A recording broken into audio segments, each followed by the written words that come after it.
Assalamualaikum. You are tuning in live with IIUMTV's special series, The Art of Life Embrace the Possible. I am Aisha Azarisman and I will be your host for today's episode. Don't forget to follow IIUMTV on all of our social media platforms: Facebook, Instagram, Twitter, YouTube, TikTok, and LinkedIn.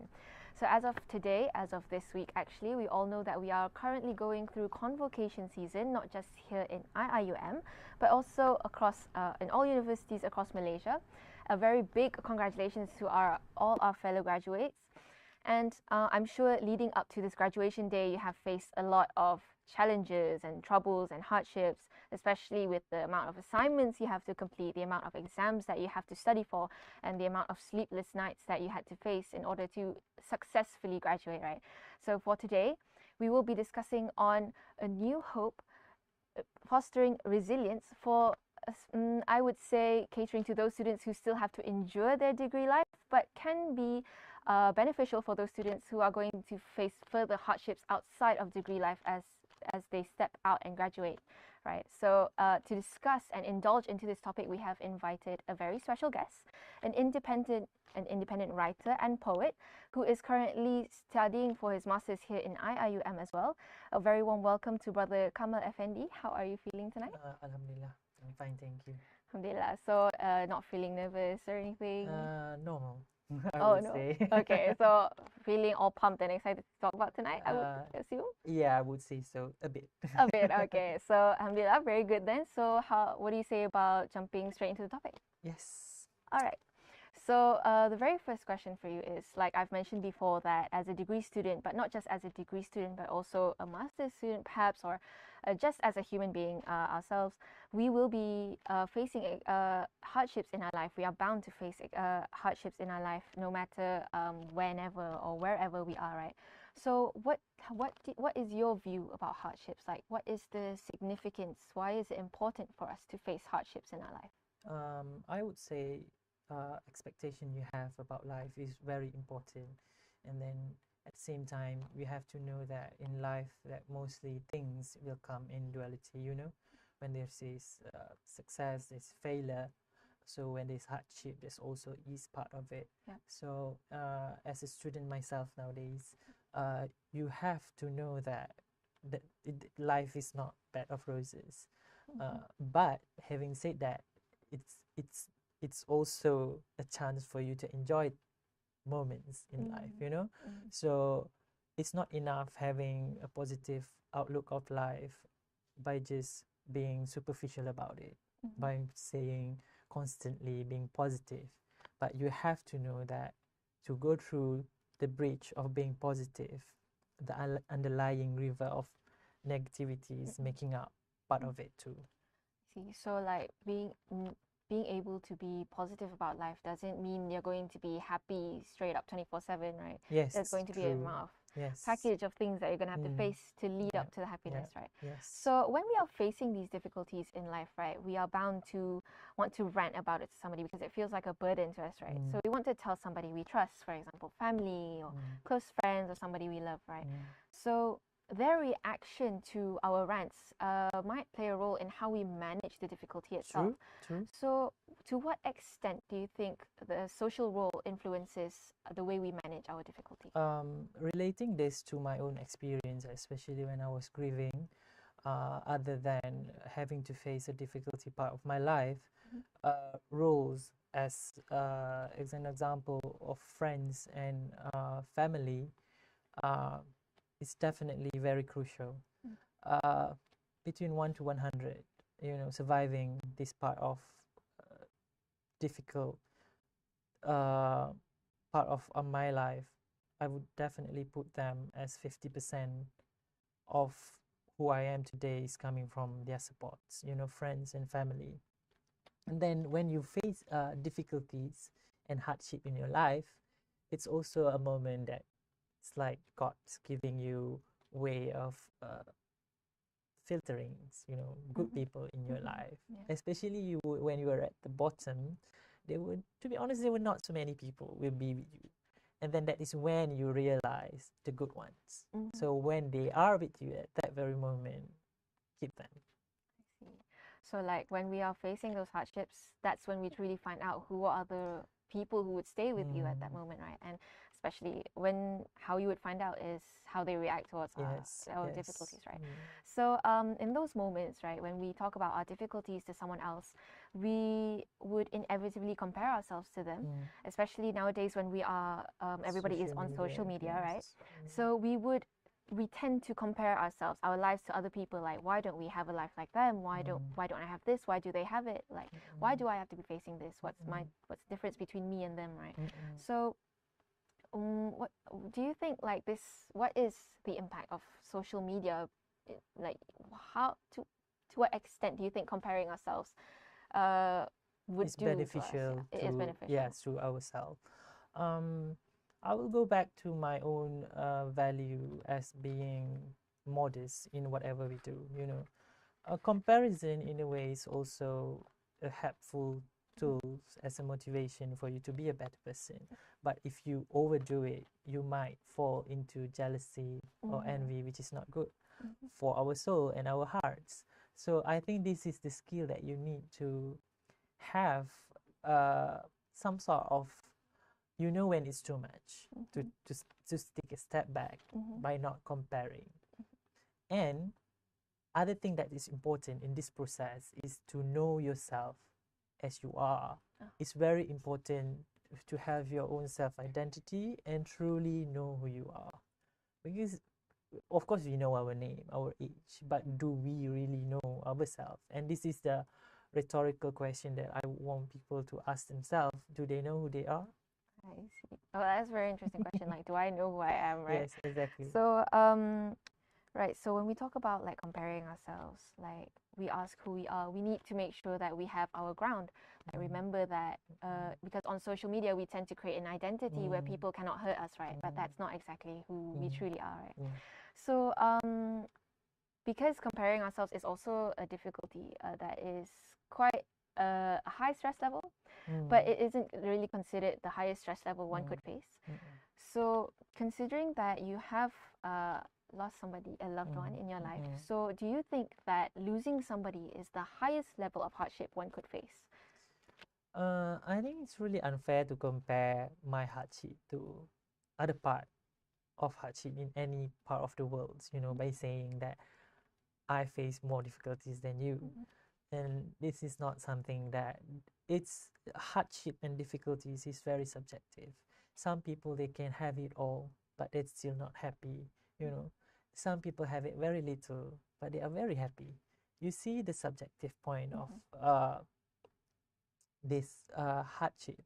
But personally, losing someone that I love, uh, you see, I'm still reluctant to say that is the thing that I feel like the most difficult part of my life, because I think like losing Iman like completely, you know, Yeah. that's the worst for me. Yeah, yeah, Is yeah. it? You know, Yeah. not feeling like, oh, am I do anything wrong? You know, that like leaving your solat like Completely unintentionally. That is understood. Yeah, even completely more. I understood. feel like, you know, like losing your faith, your Iman is definitely worse than losing it. You see now, even I already lost my wife, that I could exceed that. Losing my Iman is definitely the worst thing that I probably, nauzubillah min zalik. Because I also recently lost my father, you know, just I think probably a month ago, Oh, I I'm would very say. sorry. Yeah, I just lost my father. And then it's funny because when I compare my loss to my wife and my father, it's definitely completely two different things, you know. And then that's the thing about loss in a way. It's completely another topic, I would say. I see. So basically, you would say that losing somebody is definitely something hard, right? But it's not exactly the hardest obstacle you have faced in your Yes, life, right? yes. And as a Muslim, from a Muslim perspective, you would say that losing your faith is the hardest thing. Yes. But Nauzubillah. Nauzubillah, To happen to anyone. hopefully it won't happen to any of us, lah, Yes. inshallah. But like, you know, everyone's going, people come and go, right? So inevitably we would have to go on with Yes, life because exactly. we can't really rely on everybody. Like we have to make sure we stand our ground, right? Yeah. So how did you continuously embrace your life despite having lost somebody? How did you continue to move forward and breathe the next day? I think that's what that is why I mentioned in your first questions about expectation you have about life, Mm-hmm. the interesting part of grieving that losing your loved one is that it changed my perspective Mm-hmm. about life. I'm more, I realize about how this particular loss affected my belief, and then also the system that I built in as a Muslim. You realize that you know these things, you know that the life after death, but when it hit you, you really know, you know, if you Mm-hmm. understood that. I know what I'm talking about, in a way that as a Muslim, we know that one way or another, we're going to end our life, you know, through death, and then we're going to be apart from the people that we love. And then if we truly understood how the life cycle as a Muslim, it shouldn't be a problem. But having said that, you have to be careful that we know our ground as a human. You know, we know that the loss is inevitable, but at the same time, trying to accept that facts still need Still. times, and then still need a lot of hard work. So like, because you're a Muslim, right? You would say that faith plays a big role Mm. in making you stay strong and hopeful in moments like this, right? So what about like in a perspective through people who don't maybe have a religious background? Like, Mm. what about for them? Like maybe because they don't have any place to hang their hope on to put their faith. Uh, Just I, very briefly. I think that would say, having said that, like I said just now about positivity, you have to know the ground of false positivity. You know, you see the result, the destination. You have to know the journey. In order to get to that journey, you know that hardship that you have to face. It's like broken heart is the price you pay for love. Mhm. Okay, okay, very well said, I guess. So, thank you very much for the Kamal. So, before we indulge further into today's topic, we will be taking a short break. So, stay in your seats, and we will be right back.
And we are back here in the studio live with IIUMTV's special series, The Art of Life, Embrace the Possible. So previously we discussed on the importance of facing hardships in our life and the role of social role and how it influences the way we manage our difficulties. So moving on to the next question. So of course, having lost someone we love is a very heavy thing for us, right? And we would need a lot of support in order to go through that. So of course, following the loss of a loved one, we would grieve. So what do you think is the impact of grieving in our life? Are we supposed to avoid it, or do we endure it, or Okay. yeah? I would say first and foremost, you definitely do not want to avoid it. in a way, because that is not going to do any good to your mental health. And the impact that we have on our life when we grieve, that people have to know that we don't necessarily grieve when we lost a loved one. Sometimes we grieve upon friendship that eventually dies away, or anything. When you fail a test, you grieve eventually, in a way. So having said this, I want to focus on the importance of grieving to your mental health. I'm also a mental health aider, in a way. This is something that I picked up when I was grieving. Um, at the same time, when I was grieving, like I said, it changes my perspective about life. So you see the impact. It's completely changed your whole plan of your life. People say you have to move on, in a way, but I won't say moving on is the exact word. It's more like moving forward, because you don't move on from it. When you lost someone, you lost, and then it alter your history of life. So you carry on with that part of your life, and then you just got better, in a way, through time, when you heals properly. So that is the impact. If you have it together and you grieve properly. So like, you don't avoid grief because you don't necessarily heal from it immediately, right? Because you're going to have to live with the fact that somebody you love, like somebody you care for, but you isn't in your life definitely anymore. don't sweep it under the rug. Don't sweep it under the rug. Yes, So it's not exactly something like, it's something you need in order for you to be able to pick yourself up again, right? And then I always emphasize on how important it is for a person to think. Even this it is in the Quran itself. Say, God can give you many difficulties and trials in life, but giving to wrong person is someone who did not think about it. Being reflective about it is very important. So you do that through time. That's why people say time heals. For me, time doesn't really heal, in a way. It's you yourself that an action coming from you, either it's whether you want to or not, right? Yes, A decision sometimes you have to do make. it unconsciously, in a way. It's still a choice, actually. So it's not exactly time heals you, but it's like you are given the time to make that choice. Yes, exactly. To move forward with your life, right? It's in order still, to the credit has to go to yourself, actually. People don't realize that sometimes. Yes. So you mentioned that, like, before this, you mentioned that as a Muslim, it helped you manage your grief a little better. So what is the role of faith? Like, what is the importance of having faith? Why does it impact the way you grieve, or how the way you manage your hardships and difficulties? I definitely put faith first in not only grieving, but everything in my life. But when I relate specifically to the loss and grieving part of my life, when I was grieving, I have a positive outlook in life, in a way, I would say, personally. So when I lost my wife, I thought, you know what, I'm going to be better next week, at least a month from this, I say to myself, giving space and time I need. But apparently it didn't work that way. It didn't work that way. It didn't work that way. And then you can put a timeline. That's good, you have goals, in a way, but you also have to manage your expectation that it might go beyond that timeline that you wished for. And then this is when faith came in, because at first you were relying on people. You have your mother, you have your father, you have your friends to go through when you feel sad, or this sudden panic attack, whatsoever that related to grieving. But at one point, I reached to a level that I know when I tell people, people won't understand. I know they won't understand. They can only listen to you. And that is when I realized that how I need to rely on myself and Allah solely. So what I did was I wake up for tahajjud, and then that is my moment with God. And then I did it. At that moment, I did it almost every day, in a way, because I feel like that is my counseling session. It's very therapeutic, in a way, related to this to faith, like you mentioned, this is something practical for anyone to do. I would definitely recommend daily dose of tahajjud for everyone. Because when you have faith in your life, right, when you grieve, you have a God to rely on, right? Yes, Because God is the one who plans out everything in your life, exactly. right? Because God gave you this test, also there must be something behind it, that also the wisdom behind it. It also must be coming from the provider itself. There's a reason behind everything that happens. Exactly. Yeah. So, like you said, like because you have faith in God, you are able to overcome these overwhelming hardships in life, right? So, because when people face a certain hardship in their life, some people tend to become overwhelmed and they overstress about a certain thing. But on the other hand, some might actually be calm and collected, and people might question like, what are these people doing in their lives, right? Their life seems to be going so fine. So, how do you face these hardships in a very calm and collected way? Like, how do we develop self-resilience? What are the key points into developing self-resilience? I would re-emphasize on two things. First one is the faith. The second one is actually to be reflective upon it. Like I said, if you're given a test, if you're not thinking about it, then it's pretty much useless in a way. But and then these skills needs time, to be developed. At the same time, this is the ironic of it. Like when people mention they want to be successful, that they don't know these successful things, this successful story comes with a huge burden and also trials and tribulation. You see, so it's like if you want to have this, you have to go through this.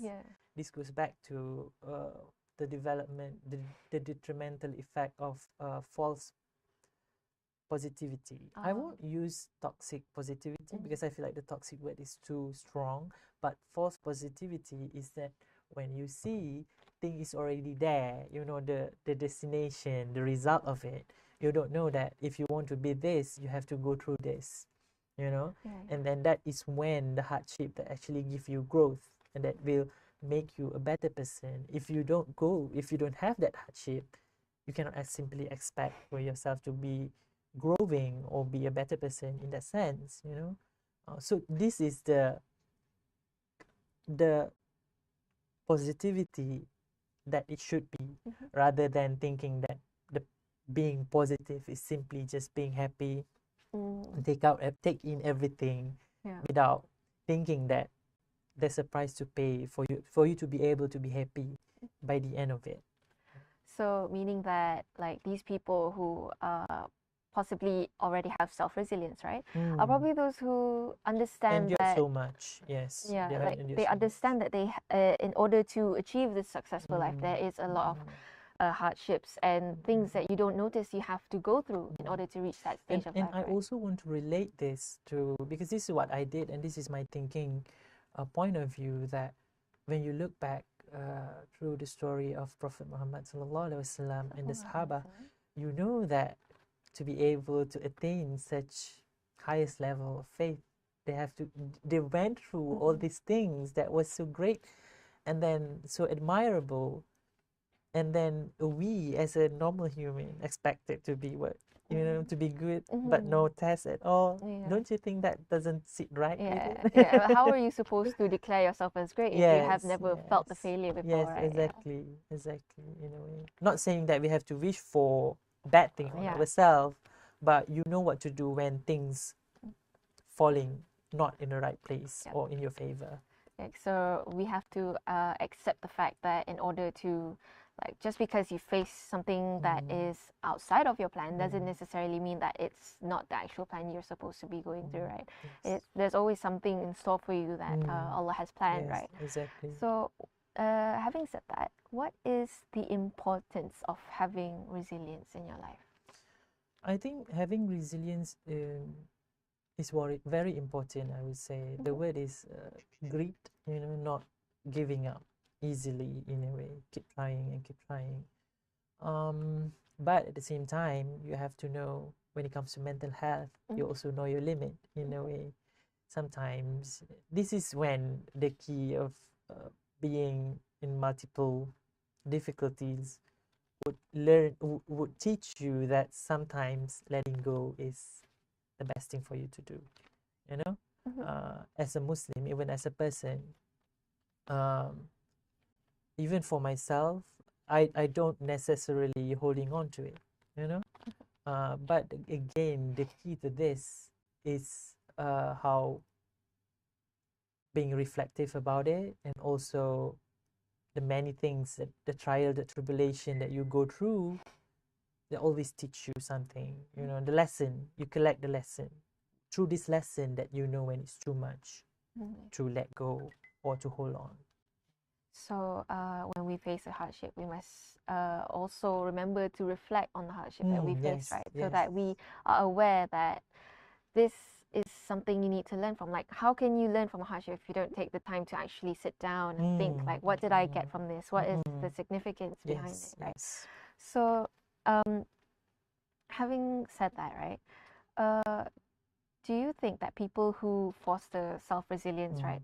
Because like I mentioned earlier, they feel, it looks like they're so calm and collected and feels like their life is so well put together, right?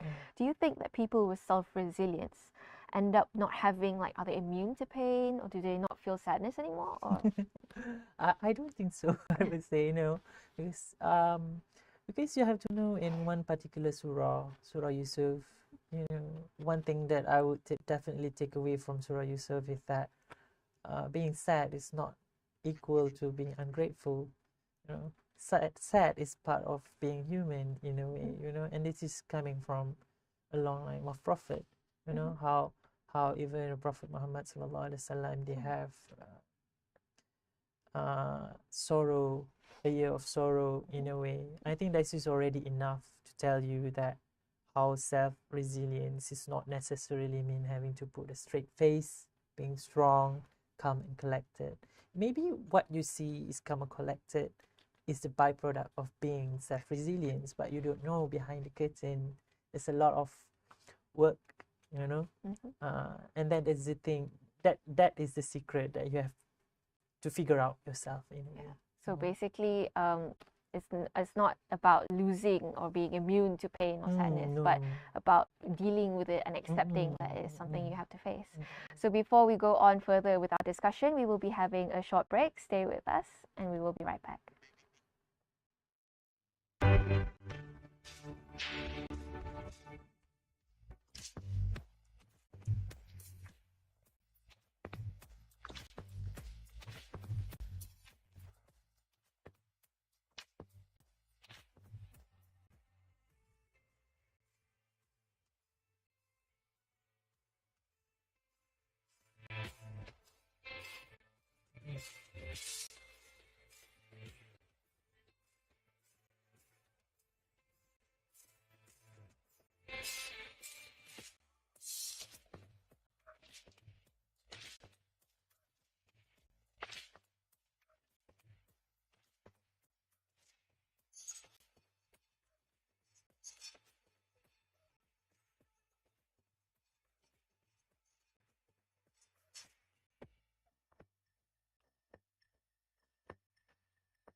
And we are back live in the studio with IIUMTV's special series.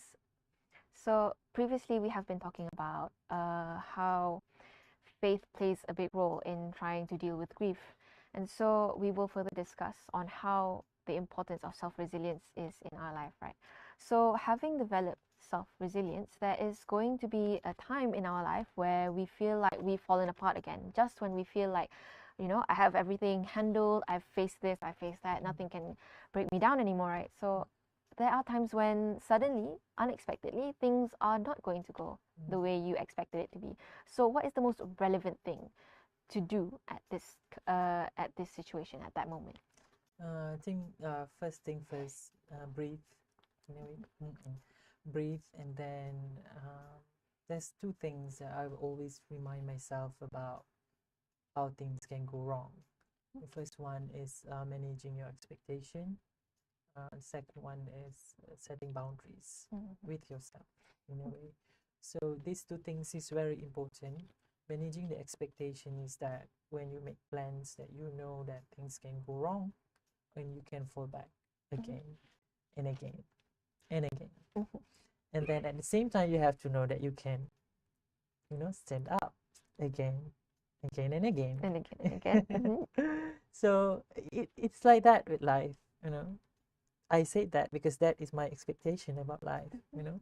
Setting boundaries is when you know that how much you can take in and how much you can give. For myself as introvert, you know, dealing with public eyes, I was struggling, to be honest, trying to find a common ground between being comfortable sharing private part of my life and then being okay with being approached publicly. And then this is when I think boundaries with myself is very important, even with others, especially boundaries you have when you're dealing with problem. You know, specifically boundaries is you have to know when to seek help, you know, when it's too much for you, when it's to stop, when to seek support, and then things like that, you know. Say as an example, as for myself, when I was grieving or when I face difficulties, I normally try to handle it on my own. Then if I cannot, I'll call my mom, and then I go to my friends, and then sometimes I write, you know. This is the things when we speak about boundaries. Yes. So two things to take away from this is actually managing your expectation and also setting boundaries. So we have to make sure that in our life we remember that just because we have passed through one difficulty doesn't mean we won't go through another. Yes, exactly. Right. So we have to make sure that we remember that in life we will be going through like a wheel, right? We will be up, we will be down, and like life is that way, and we have to make sure that we seek for help once we are going through that phase, right? Yes. So in the situation when things don't go as planned, right? So how do we remain hopeful in those situations? Sleep. Sleep. Okay, that is a great That's one. for That's myself. good. Yes, simple as it sounds. Yeah, I go to sleep, then you know wake up and then think about. I normally write. You know, I write what is inside my mind and generalizing it. You know, and then I think it's easier for you to be more hopeful when your outlook is clearer, and then being hopeful, like self resilience, also take practice in a way, and then talk to people about whatever you are experiencing. Sometimes people that already went through it, it will help, I think. Yeah, because pain shared is pain divided in a way. Yeah. So meaning that being hopeful isn't exactly just, you know, being positive about it, but actually like, you know, sharing the pain with somebody who has felt the pain before, maybe, right? So like you mentioned before, that you have to manage your expectations. But some people might, there's like something we need to clarify, right? Like some people might mistake having hope with managing expectations. Expectations and being hopeful is two different things, but people might mix it up, right? So what is the difference between having hope and expectations? Hope is boundless, like infinite, you know, it's never end. You can take whatever amount you have. Expectation, they have limit in a way. Yeah, and then hope is not, sometimes they say it's not relying on others in a way. It's coming from yourself, but expectation can be dependent, yeah, on people or circumstances. So can you maybe like give an example of how you managed your expectations, but at the same time, Being hopeful kept about it. being hopeful without, you know. I think because it's almost coming a natural thing to me that I I don't really think much about it. You know, like when I was filling up forms to go either to be in IIUM or go to King's College. At one point, I got two offers. It was a tough call, you know, having to decline something that I really want to do, you know, to be in London and study in King College.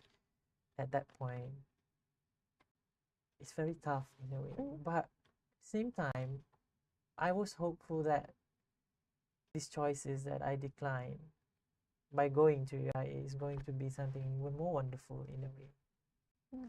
And then this is the thing that I think the differences between expectation and hope.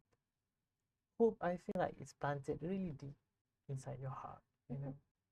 It greatly related to faith in a way, you know, because I feel like when I have faith, I have hope. Expectation more or less is coming from the things that it's there, and then depending on something, like I said, you know, my expectation of UIA, how it is with the management, and then with the people around, the environment and stuff like that. Hope is more of feelings coming from inside that I know it's going to be all right. I see. So do you think that expectations is like influenced by how you're doing or how people are doing around you? Yes. See. But hope is something coming from you itself, and then it's a work of inside your mind in a way. I think people with great faith will have great hope. Great faith equals great hope. Yes. Because when we have somebody to rely on, right? The sole creator of all human beings, you right? lean on your faith. That is already a hope for me. You know? Because you know that there is a plan for everybody, right? So you are hopeful that there is going to be something better in store in the future. Yes. Yeah. So basically, expectations is something that is depending on your situation, right? Like what's going on around you, what's going on with you. But hope is something that is how would you say, limitless? Is it limitless? Limitless. Because it's something that's always there. It never ends, Yeah. even if you don't reach your expectations. Even though your right? expectation say the things goes wrong, you're still hopeful that this thing that go wrong can go right in this situation, or might lead to something that might go right. better. Yeah. You know, you see how hopes actually go beyond expectation itself. So just because things don't go the way you expect doesn't mean that there's no more hope in your life, right? Yes, exactly. So we are unfortunately down to our last question, which is, what is the best advice that you've received or you would give to our students, especially here in IIUM, in order to, you know, endure this degree life or master? Okay. I think I would pick a quote from my late papa. I would say he likes to tell stories to us. Literally, you know, tell stories. He always say, whatever happened to you, it's good for you. Apa-apa sahaja yang terjadi kepada kamu, itu yang terbaik, itu yang baik. So we 7 of us, you know, sibling, really hold to that since a child, because our papa keep, you know, telling the same stories like and any dad would do, kan? Yeah. So definitely. that's the thing. That's the best things, that the best quote I would say in my life that I hold on until today. And then things that I would tell to students coming from myself is that self-resilience is something. Do not rely on false positivity in a way. Yeah, do not rely on positivity. Whatever you see, the result of something, you know that you have to go for something. So manage your expectation and set boundaries. So basically, in life, right? Because whether you're a student or not, whether you are as a wife, a husband, as a daughter, a student, as a teacher, as a parent, you will be facing a lot of hardships in your life, right? And you have to make sure that, you know, for example, as a parent, maybe like just because your child cries every night doesn't make you a bad parent, right? Yes, exactly.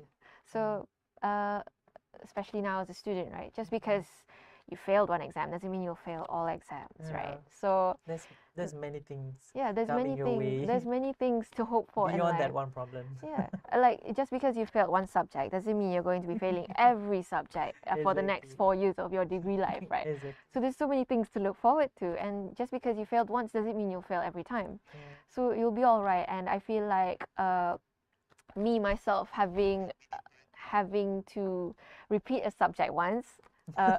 Exposing myself, speaking from my experience. speaking from my experience. Like I had to repeat a subject once, but that didn't stop me from being, that's okay, right? I can be able to get these lists someday. I haven't got it yet, guys, but that's okay. I'm hopeful, right? But we can manage. That's a good attitude. Yeah, that is a true positivity in a way. This is true positivity, guys. It's not false positivity, okay? So like, just manage your expectations. It's okay. Your results as a student doesn't define you in your life, right? So for all the students that are watching, it's okay. You will be able to graduate, inshallah, in the best way possible. Inshallah, especially for you as well in your masters. And thank you very much to Brother Kamal for joining us tonight and sharing this topic with us tonight. And thank you to our viewers as well for joining us in this live. And I hope that all of you can, inshallah, one day foster self-resilience. So unfortunately, we have reached the end of our live. Don't forget to watch our second episode this week, Friday. Tune in with us and make sure you join us. Bring a cup of coffee and some popcorn and some friends. You'll be able to enjoy it, inshallah. So don't forget to follow IIUMTV on all of our social media platforms as well. Facebook, Instagram, Twitter, YouTube, TikTok, and also LinkedIn. And until next time, this has been IIUMTV's special series, The Art of Life. And I'm Aisha Azarisman, and we will see you next time. Assalamualaikum.